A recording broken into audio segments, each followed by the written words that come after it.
Bueno, la clase de hoy, ya que estamos a 48 horas de la fiesta de Purim, vamos a hablar de algún tema relacionado con la ocasión. Lo primero que tenemos de Purim, que se va a acercar ahora, es el ayuno de Esther, que va a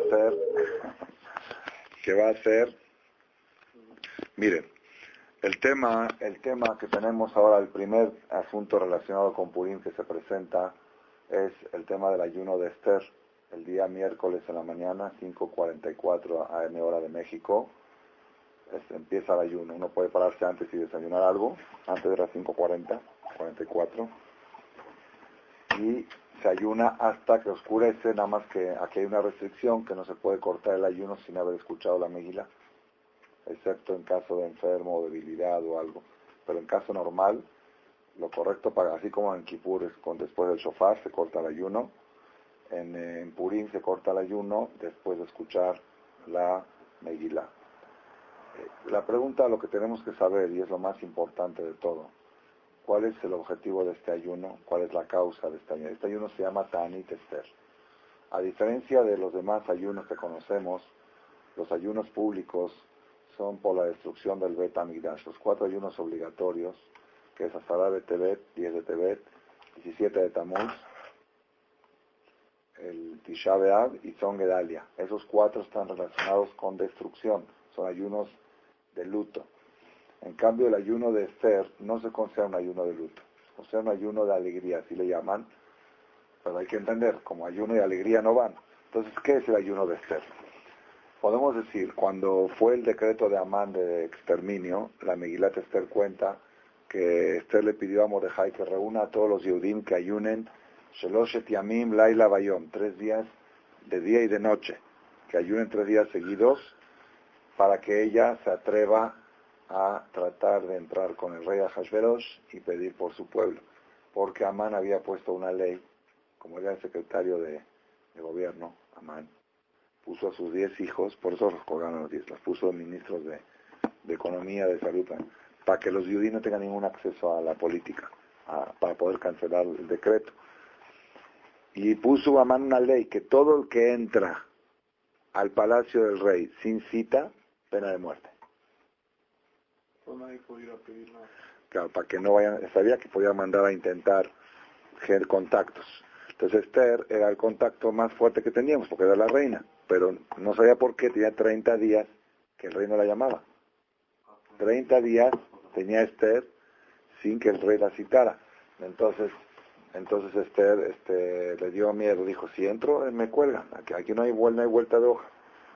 Entonces Mordejai se enojó con Esther, le dijo, tú te crees que porque eres esposa del rey te vas a salvar, que sepas que si tú no intervienes, si están a Megilá, ustedes van a ver cuando la salvación vendrá de otra parte y tú y tu familia se perderán. Wow, muy fuerte, sí, ustedes cuando lo escuchen, yo cuando lo leo, la gente llora porque lo canto de una forma que se entiende lo que está diciendo. Como llevas el Shem Tov, mamá, es una cosa, es la parte más dramática de la Megilá. Cuando Esther dice no puedo intervenir porque me va a costar la cabeza, y Mordejai le dice eso es porque te crees muy confiada que a ti no te va a tocar porque te crees que estás en el gobierno. Que sepas que finalmente se va a salvar el pueblo de Israel y tú eres la que te vas a morir. Ahí fue cuando ella le dijo, por favor, reúne a todos los judíos que hagan ayuno 3 días y 3 noches, y el tercer día yo voy a entrar con el rey a ver si con el zehut del ayuno de todo Israel. Ella le dijo a Mordejai. Sí, como le pidió que haga eso, y Mordejai lo hizo. Mordejai reunió a todos los judíos, todos, es impresionante, un ayuno de 3 días y 3 noches seguidos, 72 horas. No comían. Pues sí, ¿no? Pues la verdad, estando en juego el exterminio del pueblo, pues, ¿para qué quiero comer? Mejor me muero de hambre y no cortar. Y el tercer día del ayuno, que era cuando más fuerte estaba la tefilá y el ayuno y el pueblo Israel. ¿No es peligroso ayunar 3 días? Subió hasta 7 por el hasta 7 días fue vuelta. No, hoy también. No, no fue en el tsunami, no hubo ahora en una de las tragedias que pasaron donde uno que aguantó no sé cuánto tiempo. Bueno, entonces entra Esther y viene. Entonces ahí sucede que Esther, el rey la recibe bien le da el bastón, le da la vara. Hay muchas cosas ahí bonitas que ya no puedo contarlas porque no quiero llegar a lo principal. Entonces, aparentemente el ayuno que hacemos el miércoles es para conmemorar ese ayuno. Pero si fuera así, tendrían que hacer ayuno de 3 días. Me dijeron nada más un día. Entonces, en realidad no es por eso. Dice el Mishnah Brura que el motivo de este ayuno no es por el ayuno de Esther que hizo, ¿no? Sino que había una tradición desde los tiempos de Amalek, de la guerra con Amalek, que siempre que el pueblo de Israel salían a la guerra, los soldados salían a la guerra y el pueblo ayunaba un día, para éxito de los soldados. Era una regla, una estrategia de guerra, porque también ahí cuenta que cuando, por ejemplo, si van 1000 soldados, 1000 están rezando. Tiene que ser simultáneo, pues para demostrar que nosotros creemos más en la fuerza de la tefilá o igual que en la fuerza del ejército. Entonces, todo el pueblo de Israel ayunaban cuando los soldados estaban en el frente de batalla, a menos un día. Entonces, el día que, después de que ya se transformó el día 13 de Adar, que era el día que los goyim iban a destruirnos, y se volteó todo, y al revés, ahora los judíos tenían derecho a vengarse de todos los goyim antisemitas, y mataron muchas decenas de miles. Los judíos matamos muchas decenas de miles de goyim antisemitas, que fue el cambio que hubo. En vez de que ellos estén encima de nosotros encima de ellos. Por dice la Megilá. En ese caso sí, porque había que erradicar dentro de lo posible el antisemitismo. Si tú sabes que hay una regla que dice, el que viene a matarte, adelántate y mátalo. Si tú lo dejas vivo, mañana se calman las cosas con Ahashverosh y vuelve otra vez a subirte encima. Entonces Ahashverosh le dio permiso a Mordejai y a Esther de revertir las cosas. ¿Sí? Y eso fue cuando el día 13 de Adar, el día del ayuno de Esther. Entonces ese día se puede decir que los judíos salieron a una guerra, porque, el rey te da permiso a matar, pero el otro no se va a dejar. Si ¿me entendiste cómo está? Los goyim sabían que ese día el rey permitió un día que todos los judíos maten a cualquier enemigo que tienen. Imagínate, pero uno dice sí. Entonces ese día ayunaron. La gente ayunó, las esposas ayunaron, todos ayunaron cuando los maridos iban a cumplir la sentencia de Ahashverosh de matar a los goyim antisemitas. Fue como un día de guerra. Claro. Entonces, este es el ayuno que hacemos el día 13. No es en recuerdo al ayuno de Esther, es en recuerdo al ayuno que se hizo el día 13 de Adar, cuando estaban los Yudim guerreando contra sus enemigos, autorizados por el rey Ahashverosh. ¿Está bien? Se recuerdo a ese ¿Cómo ayuno. se tomaban las decisiones de a quién sí se podía matar y a quién no, o parejo? No, había, se ve que tenían registrados ellos la lista de qué pasaba cuando Amán dijo van a matar a todos los Yudim. Entonces pasaba algo y decía, estate preparadito, ya estoy calentando mis pistolas, para mis cuchillos afilando para cortar la cabeza a tus hijos, a tus bebés, era todo, a tu abuelo, a tu papá, era Narva, Zaken, Tafen, Hashim, mujeres embarazadas, todo. Hitler era así como se ve en las películas de la Shoah, del Holocausto. Entonces ya los tenían registrados porque ellos se delataron, ellos no se echaban. ¿Quién tenía ganas de...? ¿Quién tenía ganas? Incluso dice la Megilat Esther cuenta que muchos persas se convertían al judaísmo, decían, se trataron de convertir para no correr el riesgo de que los maten, o se disfrazaban de Yehudim, se vestían con sombrero. Eso es una de las causas de los disfraces de Purim. Uno de los motivos de los disfraces de Purim es para recordar que llegó una situación que los goyim se tenían que disfrazar de nosotros para que no los maten. De todos modos, el tema que vamos a dar sobre en los pocos minutos que nos quedan es el siguiente. Cuando a una persona le sucede un milagro, debe de hacer una odaya, un agradecimiento a Boreola. Estuvo una enfermedad, se curó, tuvo un problema con la escume, la libró, estuvo en la cárcel, salió. Cualquier cosa de milagro, uno tiene que hacer una seudá de agradecimiento. Y si es un milagro un poco más comunitario, hay que hacerlo cada año. Cada año, así dice el Mishnah Brura, que cada comunidad tiene derecho a hacer su propio Purim. Purim para la descendencia de esa comunidad. Si como hubo muchas veces en Europa y en el Jalab, ese día que hicimos Yishem, que dicen Nes Musan, en Jalab en realidad lo festejaban, hacían fiesta, porque era una cosa que era un peligro real para toda la comunidad de Jalab, y como pasó ese milagro, ya lo dejaron como día de Yishem, y toda la descendencia.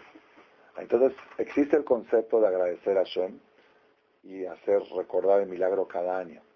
La pregunta es, si una persona tuvo un problema hace muchos años, grave, y ayunó, y rezó, y ayunó, y dio de acá, hizo todo lo que tiene que hacer para... Y Baruch Hashem le sucedió el milagro. Cuando él la celebra el milagro, no celebra el ayuno. No hay nunca en la historia se ha oído que se conmemora el ayuno que uno hizo para el milagro. El milagro se conmemora. ¿Me entendiste el punto? Es más, en Hanukkah también hubo guerra. Nos dice en la Alanisim, Masata, Giborim, fuertes hermanos de débiles, pocos hermanos de muchos hermanos de pocos. Hubo guerra y seguramente también ahí ayunaron, como en todas las guerras que se ayuna. Y ahí no hacemos ayuno de Hanukkah. Está prohibido ayunar víspera de Hanukkah.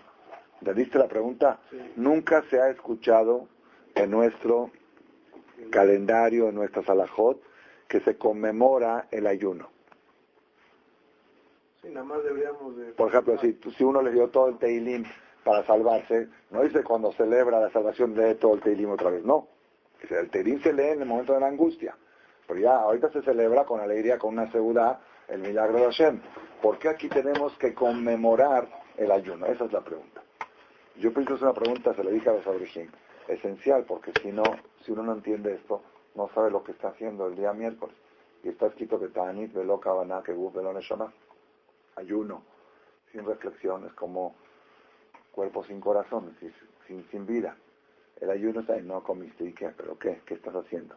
Entonces yo pienso que necesitamos dar una explicación, el porqué de este ayuno, y con esto que les voy a decir ahora, Bezat Hashem, el purín de ustedes va a ser otro. Quizá van a sentir que es el primer purín de su vida.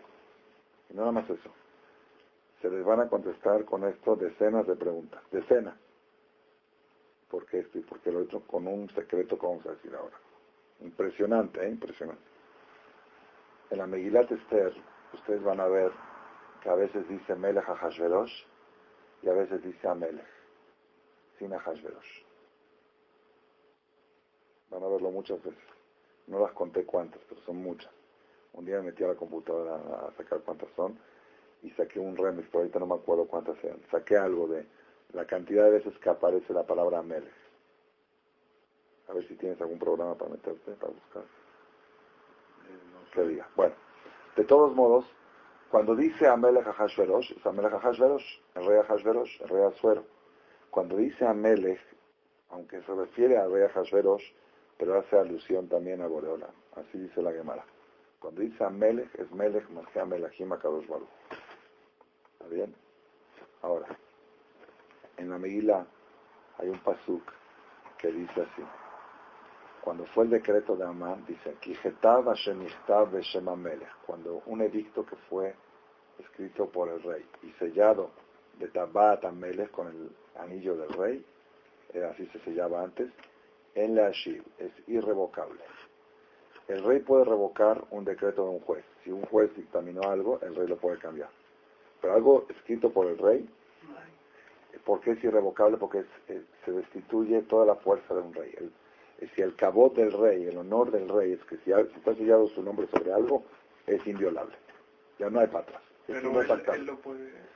No, tampoco, ni él, porque ya pierde poder, claro, pierde poder. En los tiempos antes que existía la monarquía, nosotros no tenemos idea de lo que era la monarquía. Era algo totalitario que no...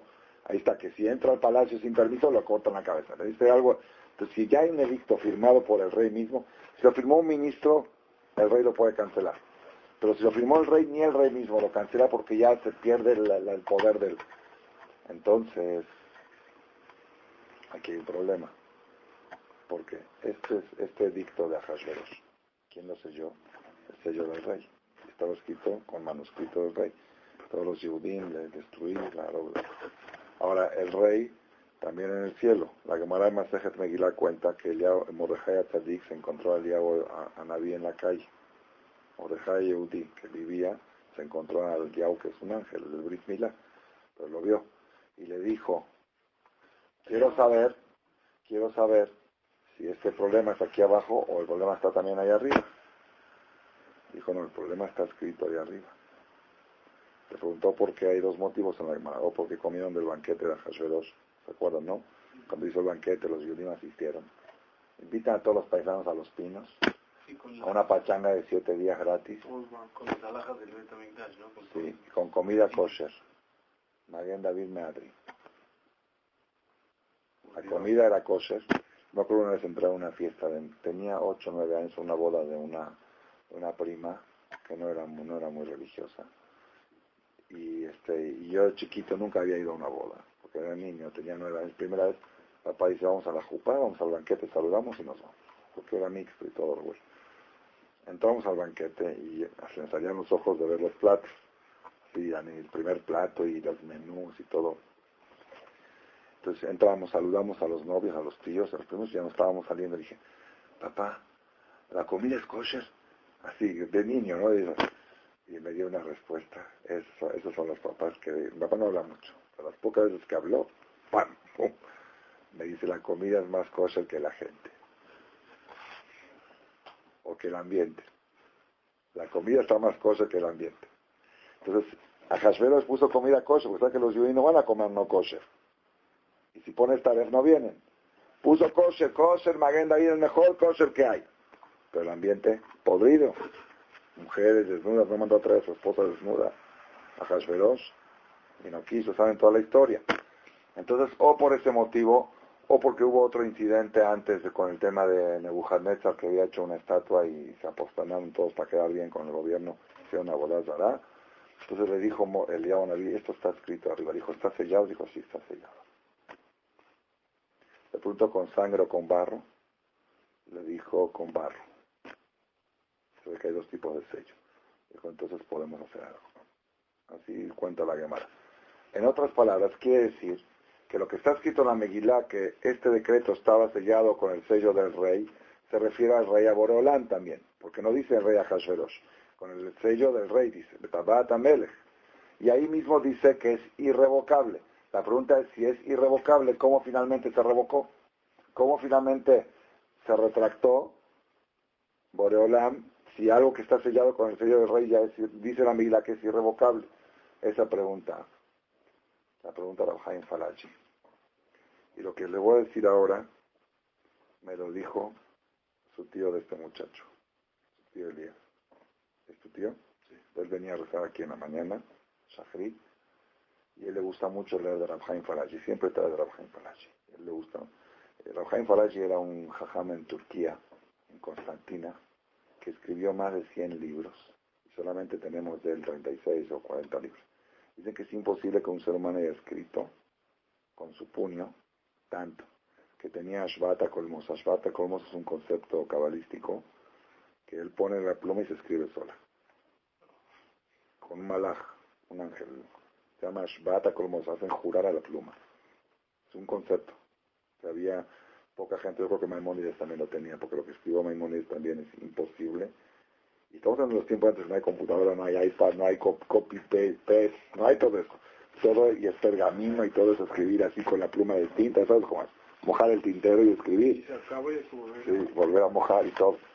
Entonces, Rav Haim Falachi escribió muchos libros y su tío le gusta mucho leer los libros porque sí dice muy bonito. Entonces, un día después de la tefilá, era antes de Purim, me dice su tío, dice, ¿usted sabe, Jajam, que siempre que dice Amelech es Boreolán? Dije, sí, sabemos. Y la Megilá dice que algo que está sellado con el sello del rey es irrevocable. Y me dice, entonces, ¿cómo al final se revocó? Dice Rav Haim Falachi algo revolucionario. Quiero que sepan que poca gente en el mundo sabe esto. Su tío lo sabe, yo que él me lo enseñó, y la gente que escucha mis conferencias. Hay una conferencia que se llama Decreto Irrevocable, en la lista de los 1000, Shem Tov, y los que escuchan lo saben, y los que no, es otro Purim, es otro Purim. Ahora van a escuchar. Dice Rav Haim Falachi, el decreto de Amán quedó para siempre, no se revocó, porque ya está sellado con el sello del rey, es irrevocable. Y entonces, ¿qué pasó? Se postergó. Por medio del ayuno, y por medio de la mitzvah de leer la Megilá, y la mitzvah de Mishloach Manot, que es para aumentar la hermandad en el pueblo, la mitzvah de Matanot Laidonim, de preocuparse por los que no tienen, y la mitzvah de la Simjá de Purim, de la Seudá, todo eso creó un bloqueo, es como un amparo, ¿viste que es un amparo? Cuando hay una orden de demolición, un amparo, eso creó un amparo para un año. Y cada año en la fiesta de Purim, por eso dice la Megilá, y estos días de Purim jamás se quitarán de la historia del pueblo de Israel. ¿Por qué? Porque el día que se quite Purim, Se acaba. porque regresa el decreto está. Cada año, no sabemos cómo, yo tengo un poco de entendimiento porque me empecé a investigar, tengo años investigando esto, cómo funciona cada mitzvah de las mitzvot de Purim para postergar, para lograr el amparo del decreto de Amán. Y cuando llega Cada vez, en otras palabras, ahí cuando hay Mashiach y se borre Amalek, ahí es la única vez que se va a acabar ese decreto. Porque muchas cosas se van a acabar. Se va a acabar Estados Unidos, no sé, se van a acabar muchas cosas del mundo, junto con eso se va a acabar el decreto de Amán. Pero mientras estamos en el Galut, desde hace 2500 años, que fue la historia de Purim, hasta hoy, el decreto está vigente ahí arriba. Y si podríamos decirlo, esto ya no me lo dijo su tío, no lo dice el Jaime Faraji, pero podríamos decir que así como en Rosh Hashanah se juzga la vida de la persona de ese año, la salud, la parnasá, y en Pesach se juzgan los cereales, y en Shavuot se juzgan las frutas del árbol, y en Sukkot se juzgan las aguas, en Purim se juzga el nivel de antisemitismo que va a haber el próximo año. No el odio ya existe. ¿Qué tanto van a poder? Porque todo lo que ha pasado, el holocausto, la Inquisición, la noche de los cristales, todo está inspirado por la guerra de Amán. Si Hitler, cuando tú te pones a analizar, ¿cómo puede venir un loco y decir, si voy a matar a las mujeres y a los ancianos, ¿qué te hicieron? O decir, como que no tiene lógica. Se vuelve loco uno, ¿no? Hoy en día en un mundo tan avanzado. Dice, ¿cómo puede existir eso? Eso viene inspirado porque hay un decreto arriba en el Shamaim de Amán que nunca se revocó porque estaba sellado con el sello del rey. Si no respetaría. Entonces, ¿qué sucede? ¿Sí? Es un peligro mortal. Fíjate que el Purim es una de las fiestas más respetadas y cada año más. Yo he escuchado cada año más. Claro, sí, Kipurim, dice Yom Kipurim, Kipurim.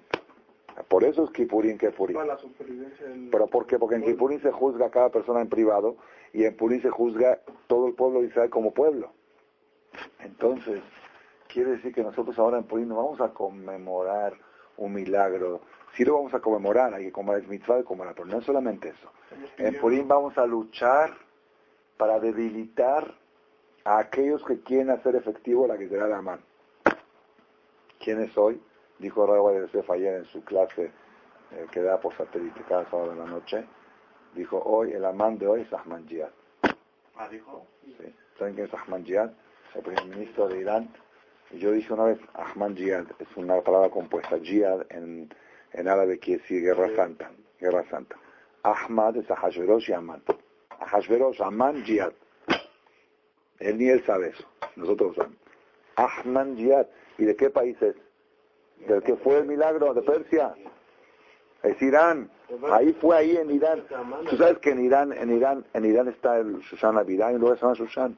¿Sí? Claro, ellos saben, aquí fue, y lo tienen en sus libros de historia, lo que pasó en Purim. Lo tienen registrado. Acaba de cambiar su decreto, ya, de que quería primero terminar con el pueblo de Israel, ahorita ya lo cambió a exterminar a los judíos. A los judíos, antes era, pues sí, Pero hace una semana. ¿Ah, sí? Sí. Una semana. Dijo, primero decía, queremos que se acabe El Estado de Israel. El pueblo judío. La semana pasada dijo, no, queremos que se acaben todos los judíos del mundo. Ya, Amán. Y es lo que está diciendo, ustedes saben que está Netanyahu ahora en el estado de Nueva York, y está también el ministro de Defensa, primeras que van juntos, y está el presidente de Israel, Shimon Peres. Él ya tiene una semana ahí, ¿sí? Y dicen que están programando eso lo del ataque. Ahora, ¿qué pasa? Todo el mundo dice que las consecuencias pueden ser catastróficas de un ataque de Israel. Y Safek, si se va a lograr el objetivo de frenar a Irán con el proyecto nuclear. ¿Qué contesta Israel? Tienes razón. Quizás las probabilidades de éxito son muy bajas, pero yo no tengo nada de lo que perder, porque si el tipo dice declaradamente, estoy haciendo esto para destruirte, cuando lo tenga y es capaz de hacerlo, entonces yo prefiero arriesgarme ahora. Como el ayuno. Exactamente, prefiero ayunar 3 días si me muero de hambre, pero no que de todos modos no tengo lo que perder. Dice, el tipo no amenaza con hacer polvo a Londres o a Estados Unidos. Entonces ellos que dicen, no, espérate, no ataques, vamos a negociar, vamos a ver, ¿ok? Tú dices, bueno, máximo lo poco que puede pasar que tenga armas nucleares. Pero yo no estoy en esa posición, estoy en una posición que estoy amenazado de manera declarada. La verdad es un loco este Ahmadinejad, porque en el mundo democrático que vivimos, incluso Pakistán tiene arma nuclear, Indonesia también. Ellos lo hicieron para que ya no sentirse amenazados por Estados Unidos. Está bien, tiene su lógica. Pero decir lo hago para hacer polvo a alguien, ¿entendiste? Sí, no lo debería decir. No tiene que ver, viene de Amán, viene directo de Amán, de Hitler. De ¿qué se dice? No, entonces, se debe consultar a los Jamim, ¿no? En esas decisiones de Israel, yo creo. No sé. Entonces, nosotros lo que tenemos que hacer, ¿sabes qué tenemos que hacer? Reforzar más Purim. Cuanto más, una señora me dijo que es primera vez en su vida que va a Shabbat Zahor al-Knis. Ella no sabía qué era. Y Zahor es borrar a Amalek, que es todo el mismo asunto, es un proceso. Entonces, cada vez que llega Purim, nosotros tenemos una batalla para ver cómo vamos a lograr este año postergar la Gezerá de Amán. ¿A qué nivel la vamos a poder postergar? Al 90%. Si respetamos Purim al 100%, se posterga al 100%. Al 90, al 90, 80. Por eso hay que echarle muchas ganas a Purim. Ahorita yo pienso, más como están las cosas, hay que hacer a un lado todos los compromisos. El día de Purim no se debe trabajar. El jueves, no es haram. La Gemara dice que no hay verajá. Todo lo que se hace en Purim no tiene verajá. Haram no es. Pero aparte de verajá, es un día que tenemos que estar dedicados. El día del ayuno sí se puede. Tenemos que estar dedicados estos próximos 72 horas a ver, así como Netanyahu están, mira cómo coincidió, ni él sabe. ¿Cómo le coincidió? Así como él está ahí batallando a ver, convencer a Obama de cómo van a actuar y de esto, nosotros estamos batallando cómo hacer para debilitar la fuerza de Amán, así como lo hizo Mordejai hace 3.300 años. Por eso es muy extremadamente importante no perder ni un detalle, hacer las mitzvot al 100%, empezando por el ayuno que dijimos, siguiendo lo de Mahatita. Claro, por lo que ayunaban en la guerra. Claro. ¿Qué preguntamos? Preguntamos, ¿por qué en Hanukkah no ayunamos? Porque el decreto de Hanukkah que tenía no volvió a repetirse, se terminó y pasó a la historia. Entonces celebramos el milagro de Hanukkah. Pero este decreto no pasó a la historia. Está diciendo, claro. Entonces, por un lado, festejamos el milagro hace 3.300 años, el día de Purim, pero un día antes ayunamos para demostrar que todavía estamos con el mismo peligro y tenemos que enfrentarlo. Entonces, Bezat Hashem Baraj, que tengamos el zehut de poder cumplir con la mitzvah. Y yo pienso, como dijimos una vez, que en esta última guerra que va a venir de Gog y Magog, que probablemente va a ser el último Purim que vamos a hacer en México. Es muy probable. Como se ven las cosas, puede ser que sea el último o de los últimos. Probablemente, es decir, no puedo decir con certeza por quién soy yo, pero sabemos, sí sé algo seguro, que no todos los judíos van a pasar al otro lado. Como la salida de Egipto, que fue un porcentaje de 20%. ¿No salió el 20% de Egipto? Del 20% de Bajamushim, 1 de cada 5, porque los 4 no querían salir. ¿Se acuerdan que hablamos de eso una vez? Entonces, máximo va a ser ese porcentaje, puede ser menos, máximo el 20%. Probablemente una de las cosas que van a marcar quién la va a librar y quién no, es si depende del nivel de Purim. Porque si Purim es el que va a debilitar al enemigo, entonces si tú de tu parte hiciste lo imposible para hacer todo lo de Purim, entonces de tu parte se puede decir que estás protegido contra el antisemitismo. Que si un antisemita te quiere hacer daño, te va a tener que brincar porque tú te bloqueaste, te vacunaste con Purim. Entonces cada uno de nosotros tiene que echarle todas las ganas del mundo a Purim, traer a su papá, traer a sus hermanos, no contarles todo esto. Decir que dijo el Jajam que ahora como está Netanyahu en Estados Unidos, la alajá mínimo es un mishloach, ¿no? Por persona. Pero no cuenta como matanal. Matar de Benim a 2 pobres.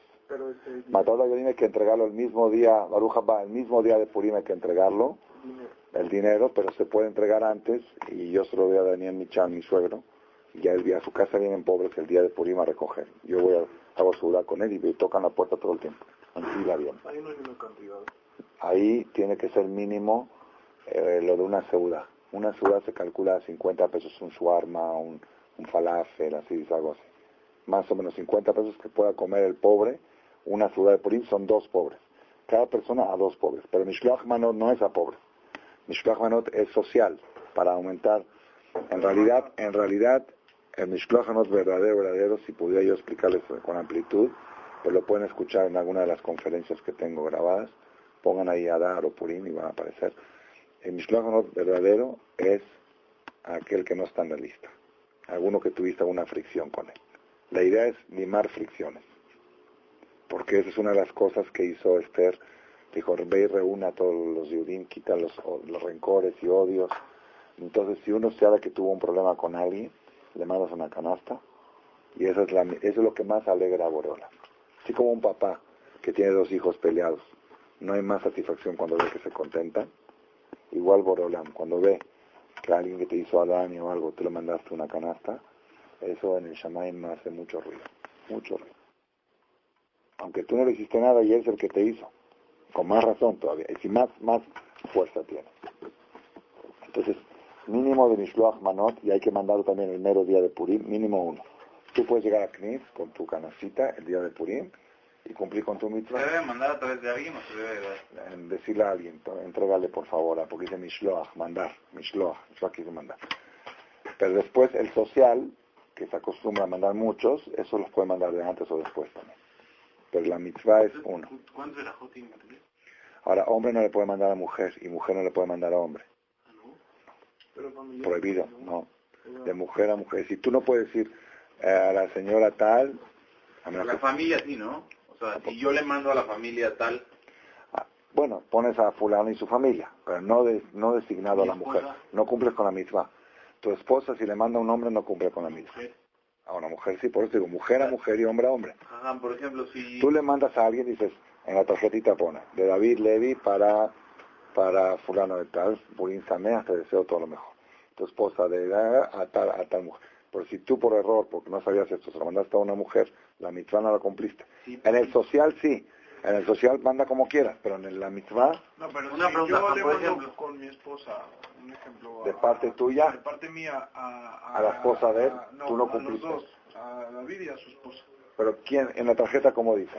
Va a decir Marcos. ¿De familia Canono a familia Levi? Exacto. De Marcos Canono y Estrella. No, tiene que ser personal. A David Levi. ¿No se vale de familia? Tiene que ser personal. El mínimo requerido tiene que ser personal. No, luego, pero digamos que los anexos y los agregados... O sea, tuve un problema con una mujer y quiero... Que tu esposa le mande. Que mi esposa le mande. Sí. Ajá, por ejemplo, si yo le voy a mandar a alguien, no voy a poner Sion Cherem, voy a poner Sion y Esther Cherem.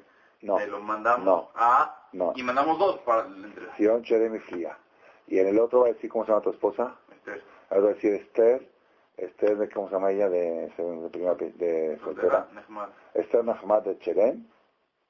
Nada más. Ya, y tú, sí, no hay Flia. A una mujer. Ese es el 1. Después ya los demás ya normal. ¿Se le puede nada más mandar, el 1. ¿Se le puede mandar a los dos? ¿Los dos a los dos? No. En sociedad no sirve. No. Sí. El esposo al esposo y la esposa a la esposa. Sí, no hay problema. Sí, se consideran 2. Ahora, cada canasta tiene que tener 2 alimentos. Se acostumbra... una gran canasta con 2 canastitas adentro para que se... Sí. Si tiene que ser manot quiere decir una lata de atún, por ejemplo. Una lata de atún y un jugo de uva ya son 2 cosas. Se acostumbra a mandar 2 verajot. Pero tiene que ser 2 tipos de alimentos para cada canasta. Entonces, ¿quedó claro? Vamos a ver. La mitzvot que tenemos. Ayuno de Esther para amortiguar a Amán Arashá. El ayuno así como ayunaron en aquel tiempo. La noche del miércoles, la noche, obligación de escuchar la Megilá. Si faltó una letra, no una palabra. Tienes que volver a repetirla toda. Por eso es muy importante ir a un knis donde no están apurados. Me dijeron que hay knises que hacen competencia de quién acaba más rápido porque están en ayunas. Yo les digo aquí a la gente, a mí no me importa a qué hora vamos a salir, me importa cómo vamos a salir. Si salimos y de Jehová o no salimos y de Jehová, mi responsabilidad es que cada uno del cal presente escuche a Amán, no a Amá, y a Hashverosh, no a Hashveró. ¿Me entendiste? Hay que escuchar el último, y en cada letra sí, porque es, y la gente a veces se queja y dice, ¿qué tanto una letra? Hoy que tenemos la computación, los emails, un guioncito, si pusiste el guión alto en vez del bajo, no llega, no es que llega a titubeado, no llega al destino. Dice repli, not found.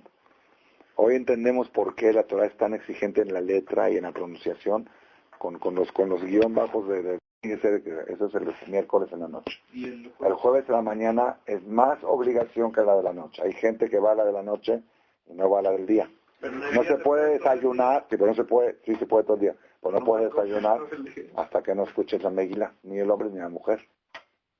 Aquí vamos a hablar a las 9:15, la Megilá. La mujer también tiene la obligación.